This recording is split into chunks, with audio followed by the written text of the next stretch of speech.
నమస్కారం భక్తులారా.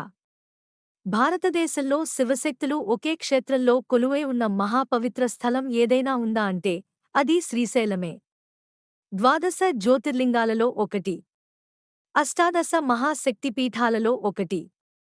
నల్లమల అరణ్యాల మధ్య కృష్ణానది ఒడ్డున వెలసిన ఈ దివ్యక్షేత్రం కోట్లాది మంది భక్తులకు ఆధ్యాత్మిక కేంద్రంగా నిలిచింది. ఈ రోజు మనం శ్రీ భ్రమరాంబ మల్లికార్జున స్వామివారి క్షేత్రం యొక్క చరిత్ర, పురాణాలు, మహిమలు, ఆలయ విశేషాలు, రహస్యాలు మరియు దర్శనీయ స్థలాల గురించి పూర్తి సమాచారం తెలుసుకుందాం. ఆంధ్రప్రదేశ్ రాష్ట్రంలోని నంద్యాల జిల్లాలో నల్లమల అటవీ ప్రాంతంలో కృష్ణానది ఒడ్డున శ్రీశైలం క్షేత్రం ఉంది.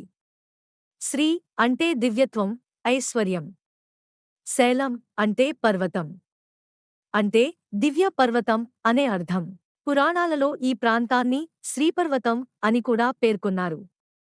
సముద్ర మట్టానికి సుమారు 1500 అడుగుల ఎత్తులో ఉన్న ఈ క్షేత్రం ప్రకృతి సౌందర్యంతో పాటు ఆధ్యాత్మిక శక్తిని కూడా ప్రసాదిస్తుందని భక్తుల విశ్వాసం. భారతదేశంలో 12 జ్యోతిర్లింగాలు ఉన్నాయి. అందులో శ్రీశైలంలోని మల్లికార్జున స్వామివారు 2వ జ్యోతిర్లింగంగా పూజలు అందుకుంటున్నారు. అలాగే 18 మహాశక్తిపీఠాలలో భ్రమరాంబ అమ్మవారి ఆలయం ఒకటి. జ్యోతిర్లింగం అంటే స్వయంభూ శివస్వరూపం. శక్తిపీఠం అంటే ఆదిశక్తి వెలసిన పవిత్ర స్థలం. ఈ రెండు మహిమాన్విత శక్తులు ఒకే క్షేత్రంలో ఉండటం వల్ల శ్రీశైలానికి అపూర్వమైన ప్రాధాన్యం లభించింది. ఒకసారి శివపార్వతుల కుమారులైన గణేశుడు, కార్తికేయుడు మధ్య వివాహ విషయంలో పోటీ ఏర్పడింది. మీలో ఎవరు ముందుగా ప్రపంచ ప్రదక్షిణ చేస్తారో వారికి ముందుగా వివాహం జరిపిస్తాం అని శివపార్వతులు చెప్పారు. కార్తికేయుడు తన మయూర వాహనంపై ప్రపంచయాత్రకు బయలుదేరాడు. అయితే గణేశుడు తన తల్లిదండ్రుల చుట్టూ 3 ప్రదక్షిణలు చేసి తల్లిదండ్రులే నా ప్రపంచం అని చెప్పాడు. శాస్త్రపరంగా అది సరైన సమాధానం కావడంతో గణేశుడే విజేత అయ్యాడు. తిరిగి వచ్చిన కార్తికేయుడు ఈ విషయం తెలుసుకుని బాధతో క్రోంచ పర్వతానికి వెళ్ళిపోయాడు. తన కుమారుడిని ఓదార్చడానికి శివపార్వతులు అక్కడికి వచ్చి నివసించారు.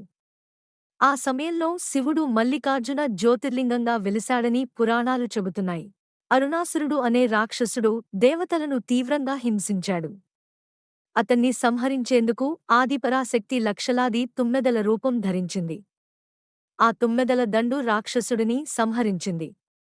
సంస్కృతంలో తుమ్మెదను భ్రమర అంటారు. అందువల్ల అమ్మవారికి భ్రమరాంబ అనే పేరు వచ్చింది. ఇప్పటికీ శ్రీశైలంలో భ్రమరాంబ అమ్మవారిని శక్తి స్వరూపిణిగా భక్తులు ఆరాధిస్తారు. దక్షయజ్ఞం సమయంలో సతీదేవి తన దేహాన్ని అగ్నికి ఆహుతి చేసుకుంది. దుమఖంతో శివుడు ఆమె దేహాన్ని మోసుకుంటూ ప్రపంచమంతా సంచరించాడు. విష్ణుమూర్తి సుదర్శన చక్రంతో సతీదేవి శరీరాన్ని ఖండించగా అవి భూమిపై వివిధ ప్రాంతాల్లో పడ్డాయి. ఆ ప్రాంతాలే శక్తిపీఠాలుగా ప్రసిద్ధి చెందాయి. శ్రీశైలం కూడా అటువంటి మహాశక్తిపీఠాలలో ఒకటి. శ్రీశైలం చరిత్ర 2000 సంవత్సరాలకు పైగా పురాతనమైనదిగా భావించబడుతోంది. శాతవాహనులు, ఇక్ష్వాకులు, చాళుక్యులు, కాకతీయులు, రెడ్డి రాజులు, విజయనగర సామ్రాజ్యాధిపతులు ఈ క్షేత్రాన్ని అభివృద్ధి చేశారు. ద్రావిడ శిల్పకళా శైలిలో నిర్మించబడిన ఈ ఆలయం అద్భుతమైన కళాఖండం. భారీ గోపురాలు, శిల్పాలతో అలంకరించిన రాతి స్తంభాలు, విశాలమైన ప్రాకారాలు, అందమైన మండపాలు భక్తులను ఆధ్యాత్మిక లోకంలోకి తీసుకెళ్తాయి. ఆలయంలోని ప్రతి శిల్పం ఒక పురాణగాథను చెబుతుంది. శ్రీశైలానికి వచ్చిన భక్తులు తప్పక దర్శించాల్సిన కొన్ని పవిత్ర స్థలాలు ఉన్నాయి. మీటర్ సాక్షి గణపతి, హటకేశ్వరం, పాలధార పంచధార, శిఖర దర్శనం, ఫాలధార, పాతాళగంగ, శ్రీశైలం డ్యాం. ప్రతి ప్రదేశానికి ప్రత్యేకమైన చరిత్ర, పురాణ నేపథ్యం ఉంది. పురాణాలలో ఇలా చెప్పబడింది: శ్రీశైల శిఖరం దృష్ట్వా పునర్జన్మ న విద్యతే, అంటే శ్రీశైల శిఖరాన్ని దర్శించిన వారికి పునర్జన్మ ఉండదని విశ్వాసం. శివభక్తులు జీవితంలో ఒక్కసారైనా శ్రీశైలం దర్శిస్తే జన్మ ధన్యమవుతుందని నమ్ముతారు. అన్నీ కలిసిన దివ్యక్షేత్రం. మీకు ఈ వీడియో నచ్చినట్లయితే లైక్ చేయండి, షేర్ చేయండి మరియు మా ఛానల్ సనాతన వైభవంను తప్పక సబ్స్క్రైబ్ చేయండి. మరిన్ని ఆధ్యాత్మిక, చారిత్రక విశేషాలతో మళ్ళీ కలుద్దాం. ఓం నమః శివాయ. హర హర మహాదేవ శంభో.